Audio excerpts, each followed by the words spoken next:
네, 크게 어려움을 당한 사람이 있었습니다. 그 사람이 이제 더 이상 세상을 살아갈 힘이 없어서 마지막으로 이 친구를 한번 만나서 얘기를 하고 세상을 정리를 해야 되겠다라고 생각을 하고 친구를 찾아갔습니다. 친구한테 얘기해요. 나는 인생의 길을 잃어버린 것 같아. 이제 완전한 절망이야. 더 이상 희망이 없네. 죽음 외에는 나는 떠오르는 단어가 없어 하고 얘기를 하는 거예요. 그랬더니 듣고 있던 친구가 산을 등산하는 산악인 친구였거든요. 이 친구가 이 자기 친구의 절망적인 얘기를 듣고 갑자기 떠오르는 얘기가 생각이 났다는 게 있어서 얘기를 전해줍니다. 친구, 내가 어느 날 등산을 하던 중에 깊은 산에서 길을 잃었다네. 나는 생명의 위협을 느껴서 갈 길을 창길을 찾아서 헤맸지. 그때 겨우 오두막을 발견했다네. 그 오두막에서 웬 노인을 만났어. 근데 그 노인이 공포에 떠는 나를 따뜻하게 맞아주며 이런 말을 했다네. 젊은이, 사람들이 산에서 길을 잃으면 무조건 내려가서 마을을 찾으려고 하지. 근데 이는 더 큰 위험에 빠질 수 있는 실수라네. 산에서 길을 잃으면 오히려 산 위로 올라가야 하네.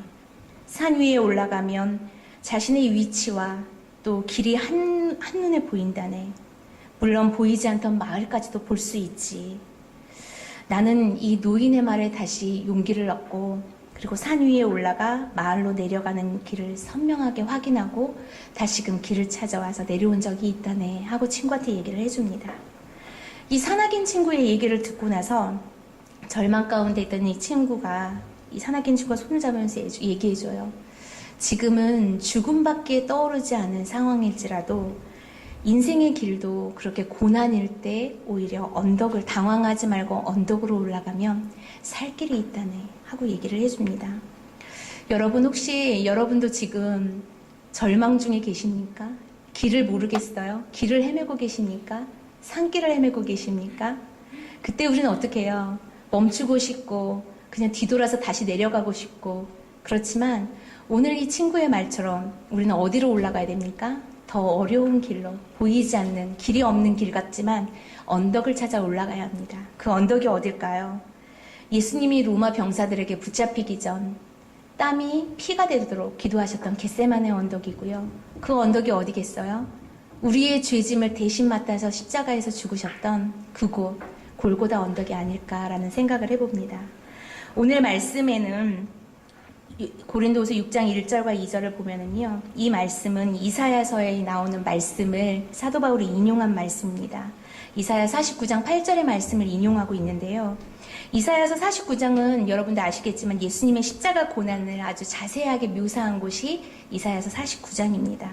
그리고 50장부터 53장까지 계속 이어지는 말씀이 나오는데요.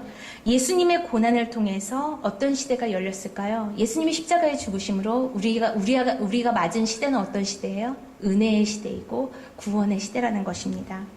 오늘 본문의 앞부분인 고린도후서 5장도요. 앞에 저희가 읽지는 않았지만 희한하게 이사야서의 말씀이 49장에 예수님의 고난을 이어받아서 49장 8절에 이 말씀이 나오듯이 은혜의 때 구원의 날이라는 것이 나오듯이 사도 바울도 이 말씀을 인용하기에 앞서서 고린도후서 5장에 보니까 어때요? 예수님이 우리를 대신해서 십자가에서 죽으시고 하나님과 우리 사이에 화목제물이 되셨다는 예수님의 고난을 얘기하고 있습니다.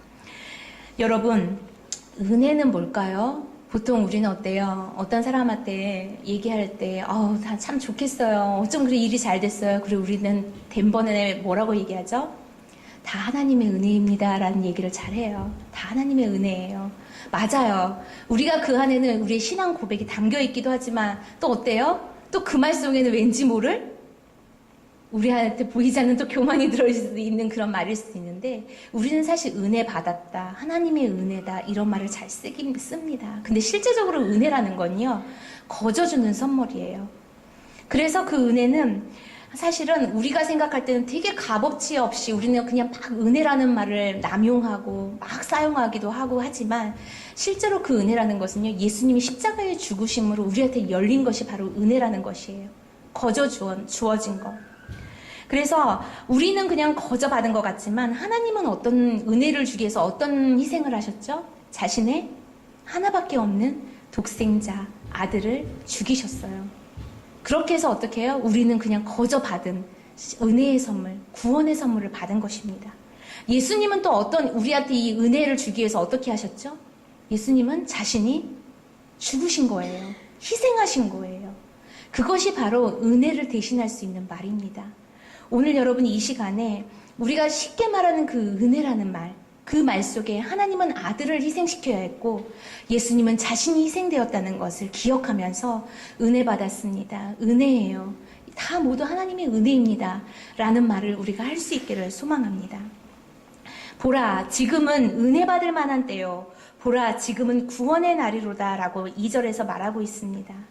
지금이란 말이 여러분 어떤 말일까요? 제가 이 말씀 준비하면서 계속해서 제 두 눈에 계속 들어왔던 말이 은혜도 은혜고 구원도 구원이지만 저는 지금이란 말이 떠올랐어요. 제일 먼저. 다시 읽어도 지금이란 말.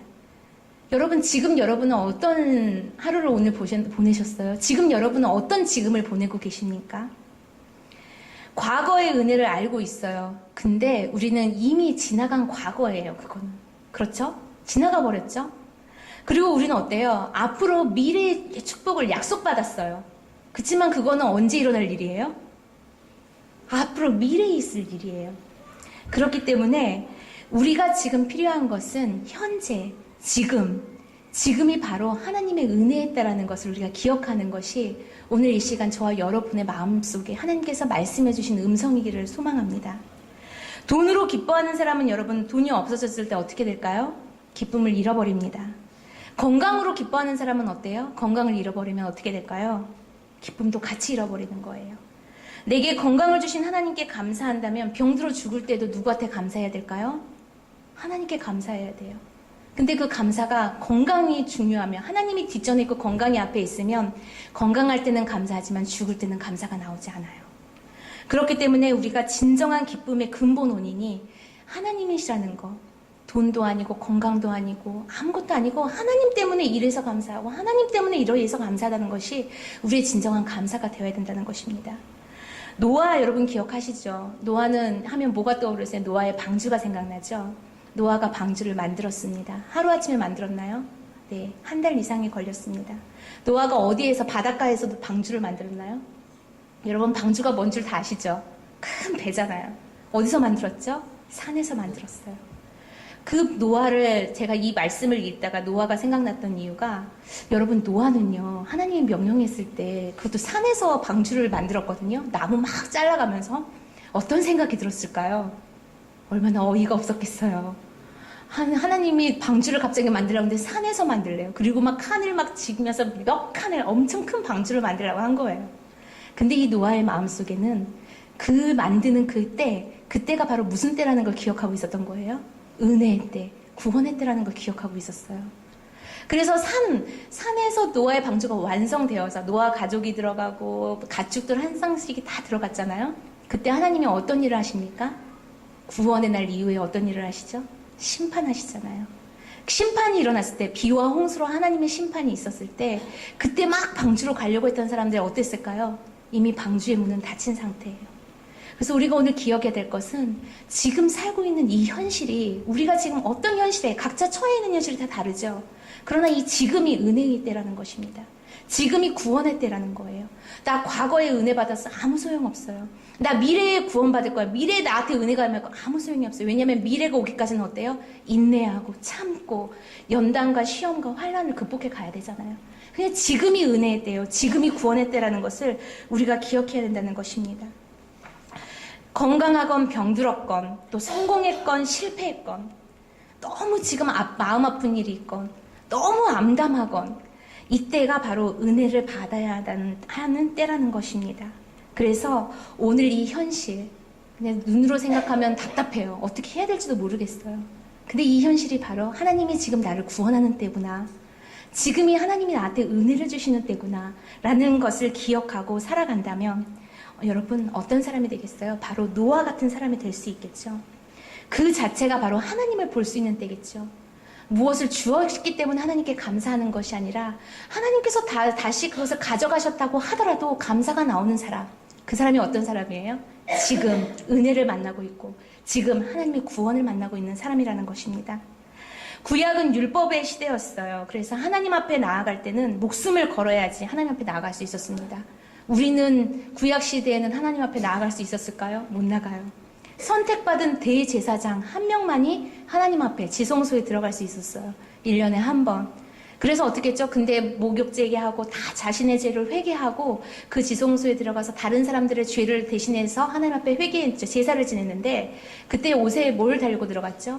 방울을 달고 들어갔어요. 왜 그랬죠? 들어가다가 하나님께서는 1.1에게 흠이 있더라도 그 대사장의 제사를 받지 않고 죽이시는 거예요. 그 자리에서. 방울 소리가 막 나면 우리를 대신해서 제사를 잘 지내고 있구나. 그런데도 방울 소리가 안 나면 사람들이 줄을 잡아당겼어요. 이번 제사는 안 됐다. 대제사장도 하나님께 회개하지 않은 게 있었구나. 그래서 끌어냈어요. 시체를. 근데 그 이후에 지금 우리가 그런 제사를 지내지 않을 수 있는 이유가 뭘까요? 그때는 율법의 시대였지만 지금은 은혜의 시대예요. 그 은혜의 시대를 누가 열어주셨죠? 예수님이. 어디에서 죽으셔서요? 십자가에서. 십자가에서 단 한 번 죽으심으로 우리로 하여금 그 은혜의 시대를 열어주셨다는 것입니다. 그래서 히브리서 4장 16절에 보면은 은혜의 보좌에 담대히 나아갈 수 있는 것. 누구 때문이에요? 예수 그리스도 때문에. 지금 우리가 이 성전에 아무렇지도 않게 담대히 하나님 앞에 나올 수 있는 것 누구 때문이에요? 예수 그리스도 때문이라는 것이에요. 하지만 이 은혜의 시대가 끝나면요, 여러분 이제는 재림의, 예수 그리스도의 재림의 시대와 함께 심판의 시대가 다시 온다고 요한계시록에 보면 나와 있어요. 그렇다면 여러분 지금 우리 이 은혜의 시대를 살아가는 우리는 어떻게 살아가야 될까요? 오늘 성경에 6장 1절을 다시 한번 읽어볼까요? 시작. 우리가 하나님과 함께 일하는 자로서 너희를 권하노니 하나님의 은혜를 헛되이 받지 말라. 아멘. 하나님의 은혜를, 주의 은혜를, 주신 은혜를 헛되이 받지 말라고 얘기하고 있습니다. 은혜의 시대를 살고 있는 지금 그 은혜를 허비하지 말라고 성경은 얘기하고 있어요. 그 은혜가 첫째 어떤 은혜일까요? 구원의 은혜예요. 보라 지금은 은혜 받을 만한 때요. 보라 지금은 구원의 날이로다.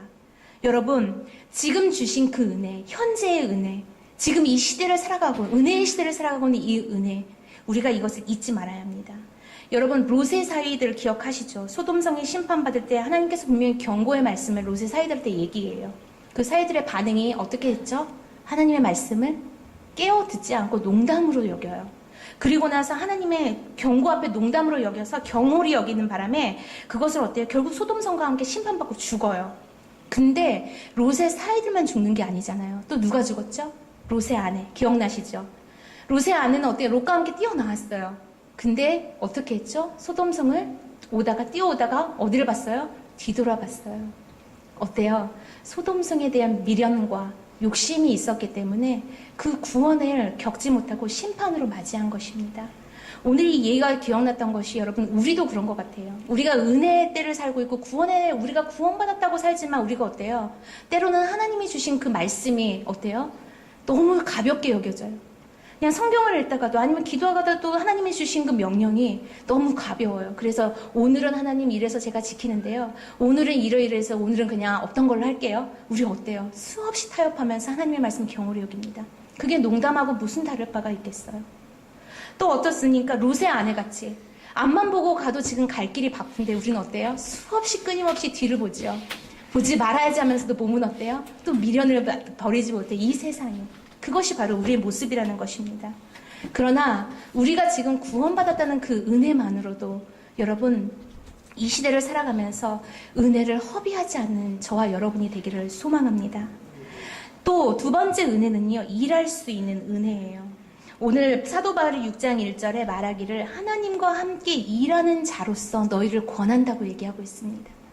지금 이 자리에 있는 우리 모두가 다 하나님과 함께 일하는 자들이에요. 하나님께서 주신 두 번째 은혜는요, 일할 수 있는 은혜입니다. 네, 월, 화, 수 주일이 지나고 주일도 모시셨잖아요. 목사님 저녁 예배 말씀하실 때 모두가 다 수긍하셨죠. 네, 저도 집에 갔다 바로 왔어요. 다 그러셨을 텐데 모시고 주일마저도 모시고 월, 화, 수를 살고 오신 여러분 어때요? 오늘도 살면 난 언제쯤 일을 안 하고 좀 쉬면서 지낼까? 혹시 이런 생각 하시면서 오늘 지나셨나요? 아니면 어제를 지나셨나요? 아니면은 그냥 일할 수 있다는 자체가 기쁘고 행복하십니까? 여러분은 어떠세요?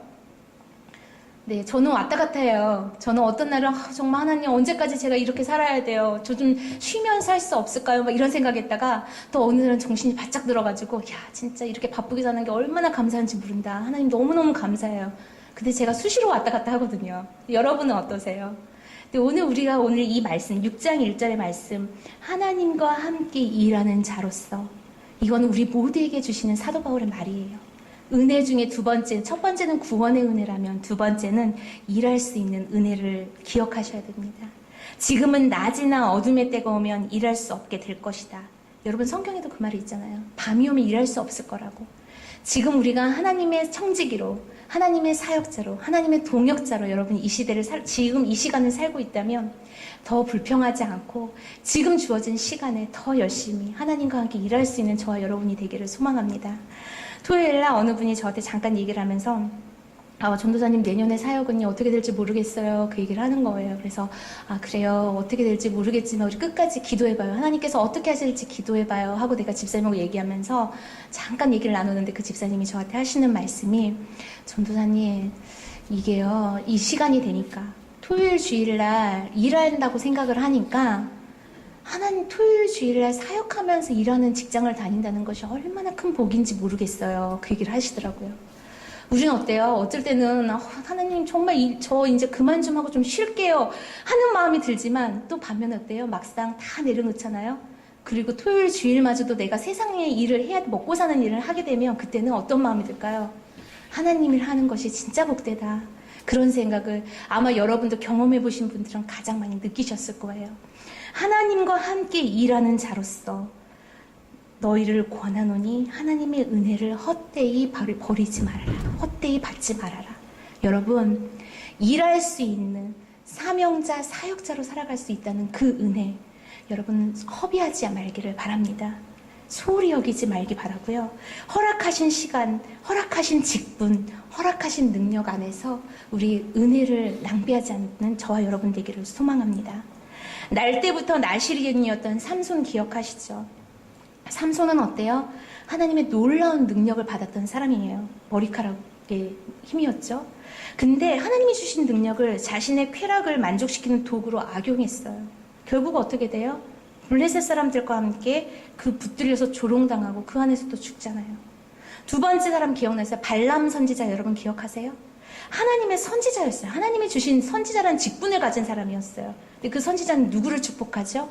하나님의 백성을 저주하는 일을 합니다.